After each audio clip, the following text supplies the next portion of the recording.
Welcome back, guys, or if you're new to my channel, this is Automotive Anonymous, and that's the all-new 2025 Subaru Forester, but more specifically, it's the Sport trim level, which just so happens to be the third highest of the 5 current trim levels offered on this all-new Subaru Forester, and ironically, it's also the third Subaru Forester for 2025 that I've driven and reviewed for you guys. So today, I get to share the good, the bad, and the ugly of this all-new generation Subaru Forester to help you guys at home decide if it's worth your time and money. So you can expect to see a walk around, all the specs, initial driving impressions, 0 to 60 on GPS, and then my final thoughts. And huge thanks to the Twin Falls Subaru for letting me borrow this one for the day. It's hundreds under MSRP, and they ship anywhere in the country, so I'll link their dealership below. And with that said, let's dive right into this review. And if you guys like Subaru, the all-new Forester, or my video, please consider liking my video. That small act of kindness, it really goes a long way. It helps me know you want to see more stuff like this, and YouTube will choose to show you more stuff like this. Thank you, guys. And your time was valuable, so I'm going to do my best to keep this video under 20 minutes, if at all possible, because my other Forester videos have ran a little bit long, but there's just so much to share with you guys, and so much that you really should know if you're going to spend $30,000 to $40,000 on a Subaru Forester. But if you are new to my channel, you should know that I actually am going to take delivery of a 2025 Subaru Forester later today. I also have an Outback Wilderness, and for a couple of years I owned a Crosstrek, so I'm even a Subaru owner myself. But if you are new to the Subaru Forester, you should know that these first came out back in 1997.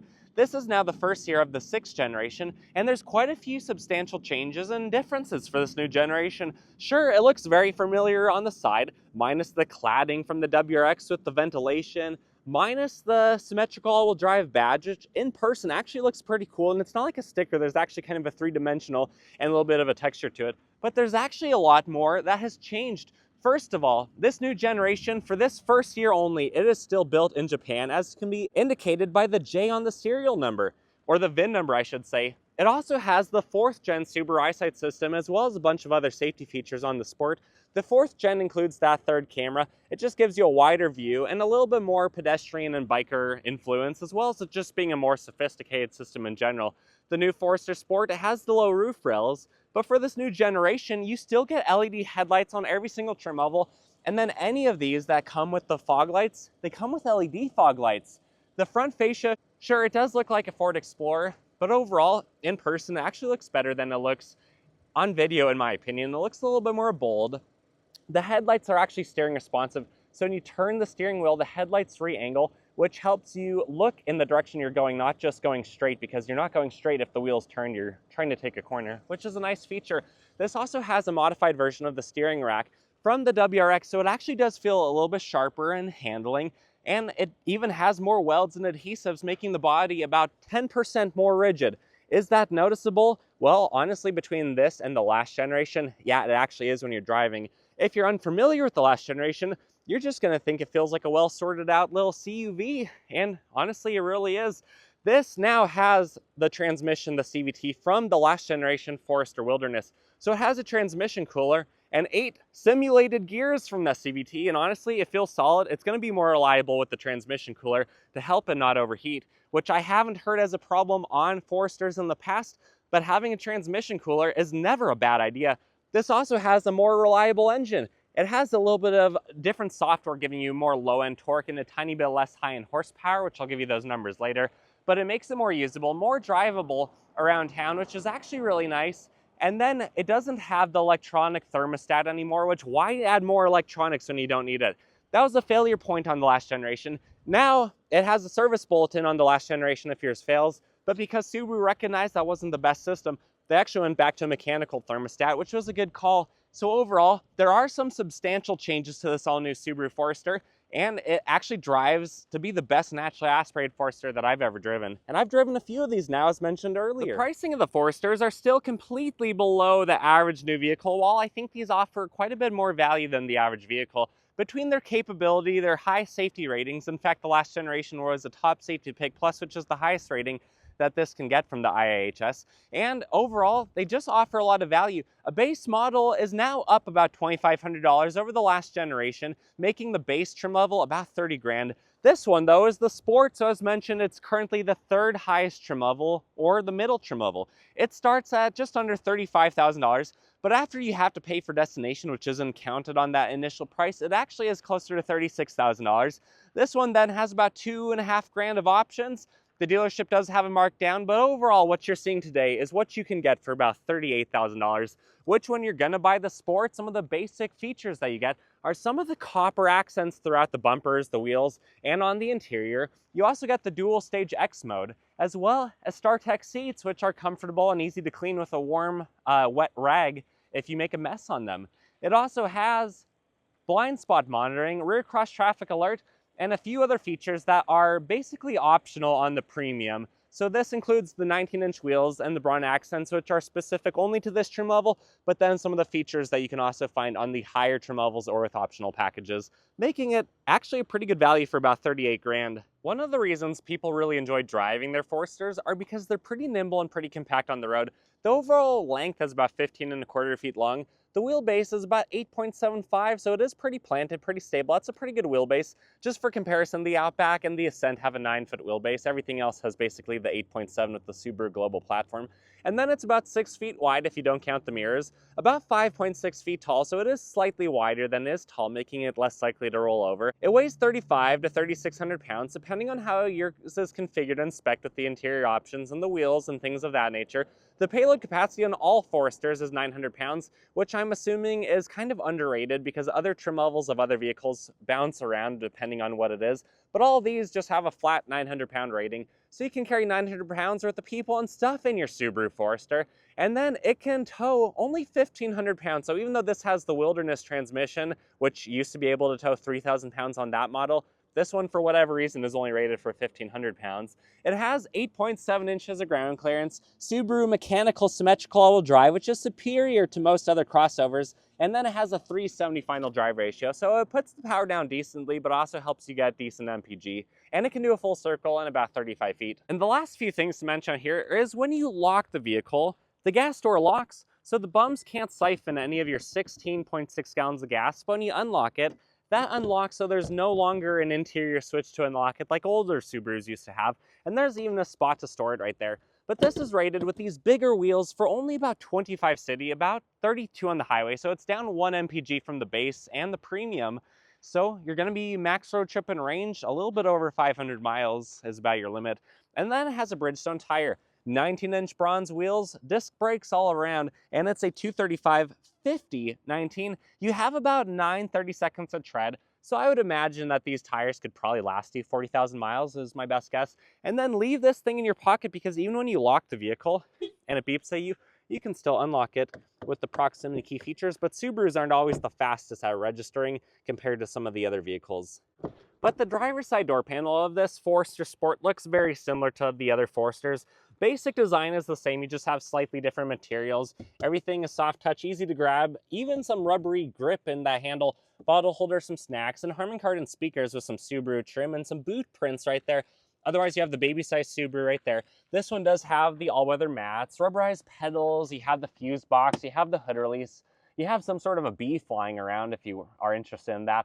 Otherwise, you do have the power lift gate, and then you can raise the height or adjust the foot sensor to open it, which I'll show you guys in a little bit. Otherwise, ventilation, lighting stock, power heated seat, and the StarTech actually looks really nice. And on my own Outback Wilderness, after 2.5 years, it's held up really well. This does have the huge moonroof up there, so let's open that. Not too bad, but because it lets a lot of heat in, you might want to get it tinted, and for that reason, I'm going to close it. Sitting inside the all-new Forester actually feels really good too. Everything is soft touch, comfortable, easy to reach, easy to get to. For the average person of average height, I feel like Subaru has done a really good job designing this. The horn sounds decent, it's loud, it's high pitch, it's pretty much a typical Subaru horn. You have paddle shifters on this one, but you didn't have those on the base or the premium. You have voice and volume controls on the left, you have adaptive cruise settings on the right, and sport, sharp, and intelligent mode. And when you fire it right up, the needles dance, the boxer roars to life, and you can go through your center display with the info button right here. There's a good little bit of information on this one, but overall, it's pretty nice. You can see how slow this screen is to respond, which is why I knock it in a lot of other videos. It's not my favorite. A lot of the buttons are just puny when they could have reconfigured the space and made this so much better, but they really just haven't. You do have dual mode, X mode.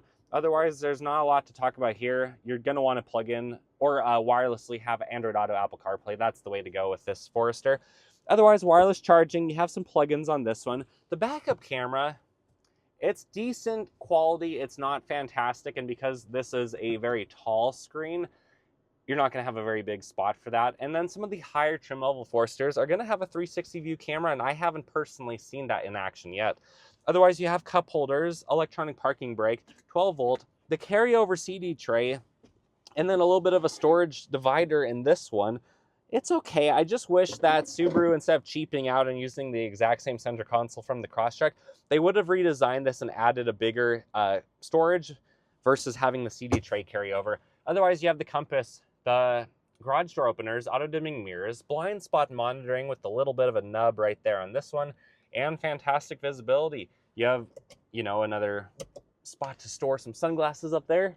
Again, the power moonroof. You have the extension that comes off because, it's not... This is a little bit cheaper than the Outback. It's more like the fancier version of the Crosstrek while being more of the same size overall volume as the Outback. So you have some carryover parts like that, but you do have LEDs in here. And overall, it's a really nice place to be. It feels like a Subaru. So let's turn it off and hop in the back. I didn't show this earlier because the overcast was just awful and we got rained on earlier during filming. But this is the black crystal silica paint, and there actually is quite a bit of sparkle in here. It looks pretty good. But when you get into the back seats of the Forester, the door panel looks the same. You still have the bronze kind of door card. It's kind of like a cloth material. The seats are easy to lift and lower. They lay basically flat, so with the right mattress, you could car camp back here.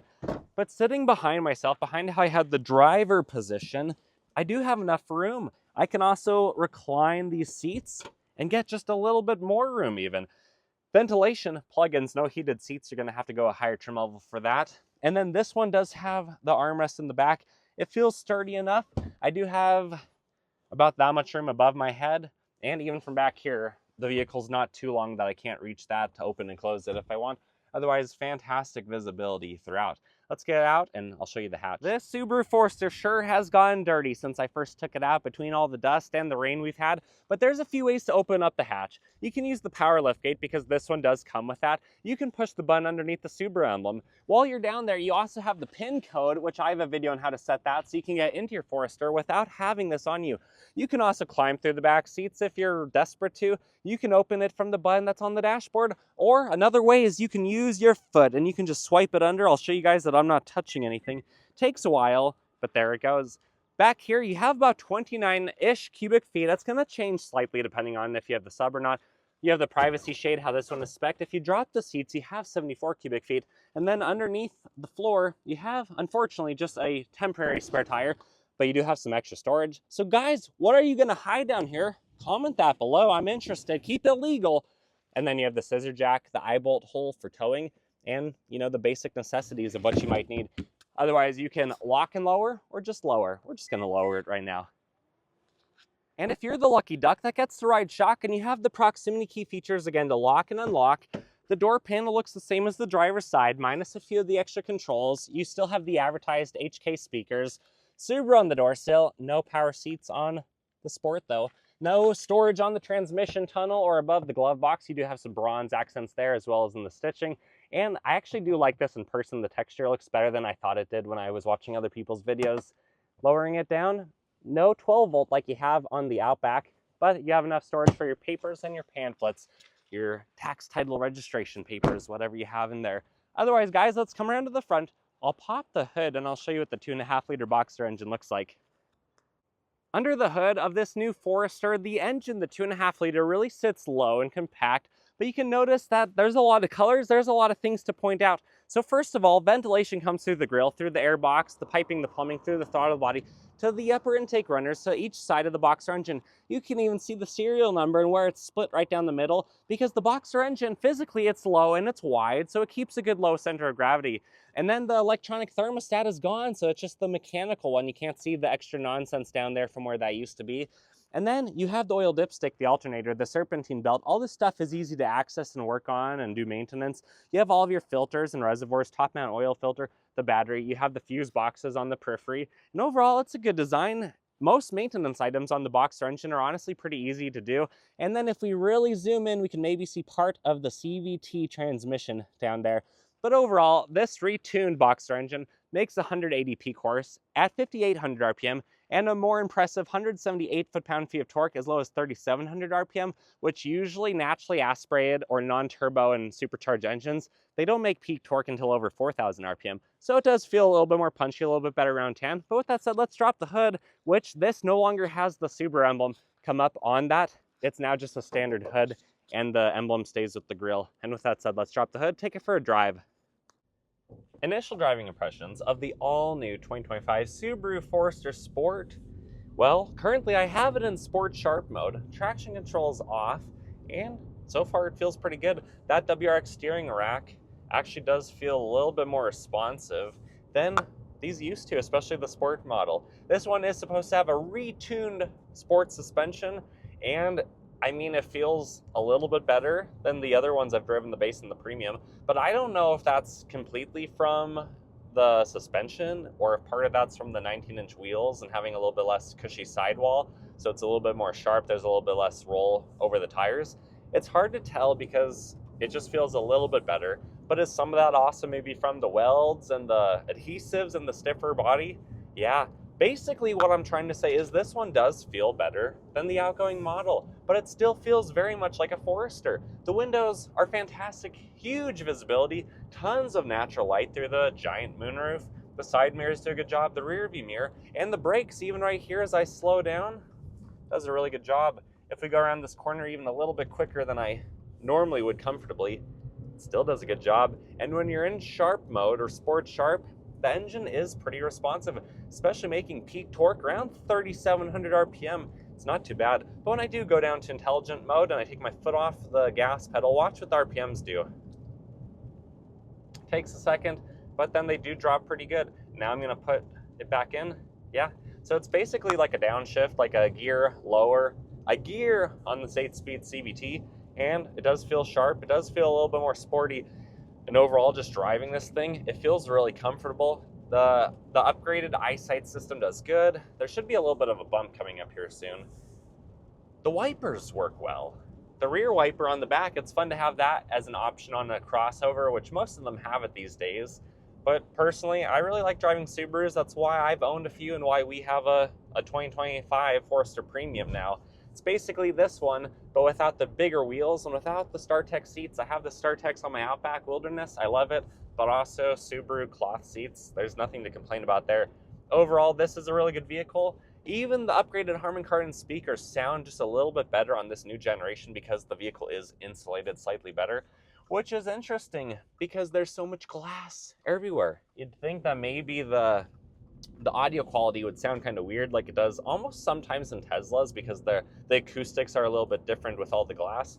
But no, I think it sounds good. You're probably not hearing as much tire and road and wind noise as I am because I am speaking through an aftermarket microphone right now that illuminates some of that. But it is kind of a windy day, and even if I just be quiet for a minute, honestly, this sounds really good. But if you want to hear a longer driving impressions review, I'll have a video of that posted probably within a few weeks of this one. Otherwise, all of my driving and full reviews, I'm going to have one of each, a POV driving video and a full review of each of the new trim levels of the Forester, because if you guys are going to be spending 30 to 40 grand on a vehicle like this, you might as well have access to as much information and enough opinions as possible. With that said, let's do the 0 to 60 and we'll get to my final thoughts. 0 to 60 in the all-new Forester Sport. Traction's off. I'll brake rev the CVT, and it is in Sport Sharp mode, so let's see what it can do. Keep in mind, density altitude's under 4,000 feet, so today this one's only down on power about 12 to 14%.